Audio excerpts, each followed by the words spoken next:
আসসালামু আলাইকুম রহমতুল্লাহ নাহমাদুহু ওয়া নুসাল্লি আলা রাসূলিল কারীম আম্মা বাদ। আজকের এই দর্শে আমরা আলোচনা করব যে ওরসজাত মেয়ের হালাত নিয়ে, ওরসজাত মেয়ের অবস্থা নিয়ে। আহওয়ালুল বানাতিস সলবিয়া, ওরসজাত মেয়ের হালত বা অবস্থা। লাহা সালাসু আহওয়াল, যে ওরসজাত মেয়ের তিনটা অবস্থা, যে তিনটা অবস্থা তৈরি হয় তার উত্তরাধিকারী সম্পদ পাওয়ার ক্ষেত্রে। নাম্বার 1, আল আউয়াল আর নিসফু লিল ওয়াহিদা, যে যদি মেয়ে একজন হয় তাহলে সে অর্ধেক পাবে। ফাইন কানাত ওয়াহিদাতান ফালাহান নিসফ, অর্থাৎ মেয়ে যদি একা হয় তাহলে সে সম্পত্তির ক্ষেত্রে, তার সমস্ত সম্পত্তির ক্ষেত্রে সে অর্ধেক পেয়ে যাবে।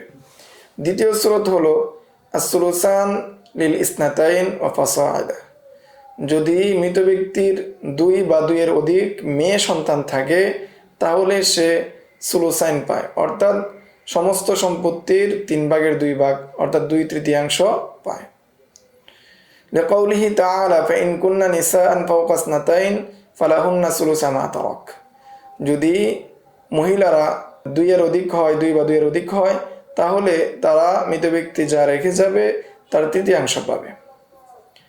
3 নম্বর হালত হলো মাল ইবনি লিযাকারি মিসলু হাজ্জিল উনসাইন লিকাউলিহি তাআলা ইউসিকুমুল্লাহু ফি আওলাদিকুম লিযাকারি মিসলু হাজ্জিল উনসাইন, যদি মৃত ব্যক্তির ছেলে সন্তান থাকে তাহলে মেয়ে লিযাকারি মিসলু হাজ্জিল উনসাইন এই মূলনীতির ভিত্তিতে সে উত্তরাধিকারী সম্পত্তি পায়, অর্থাৎ ছেলে যতটুকু পাবে তার অর্ধেক পাবে, অথবা মেয়ের দ্বিগুণ পাবে ছেলে। এর উদাহরণ হলো আল আমসিলা, এর উদাহরণ হলো 1 নম্বর উদাহরণ, যে মৃত ব্যক্তি মারা গিয়েছে, এমত অবস্থায় তার একটি মেয়ে এবং মৃত ব্যক্তির বাবা এবং তার স্বামী রয়েছে। যেহেতু মেয়ে একজন, সেজন্য সে নিস বা অর্ধেক পাবে, এবং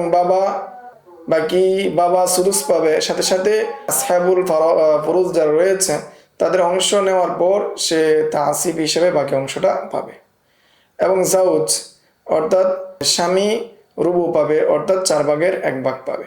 তো দ্বিতীয় সূরত হলো যে একজন ব্যক্তি মারা গেল, তার স্বামীর স্ত্রী রয়েছে এবং তার মা রয়েছে এবং 3টা মেয়ে রয়েছে।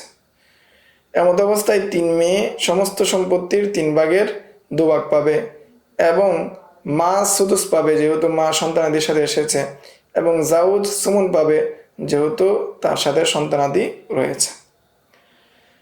এই ছিল আহওয়ালুল বানাতিস সলবিয়া, অর্থাৎ ওরসজাত মেয়ের 3 হালত, যে একজন থাকলে নিস, 2 জন থাকলে সুলুসান, এবং 2 জন অথবা 3 জন যদি থাকে সুলুসান, এবং যদি ছেলের সাথে আসে অর্থাৎ মৃত ব্যক্তির ছেলে সন্তান যদি থাকে তাহলে সে লিযাকারি মিসলু হাজ্জিল উনসাইন এই মূলনীতির ভিত্তিতে, অর্থাৎ মেয়ের দ্বিগুণ পাবে ছেলে, অথবা ছেলের সম্পত্তির ছেলে যতটুকু পাবে তার অর্ধেক পাবে মেয়ে, এই মূলনীতির ভিত্তিতে মেয়েদের মধ্যে অংশ বন্টন হবে।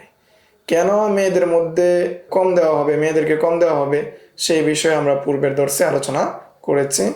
এই ছিল আজকের দর্শ। সামনের দর্শে আমরা আরো এই বিষয়ে হালাত নিয়ে আলোচনা করব ইনশাআল্লাহ। আসসালামু আলাইকুম ওয়া রাহমাতুল্লাহ। ومن يؤت الحكمة فقد أوتي خيرا كثيرا وما يذكر إلا أولو الألباب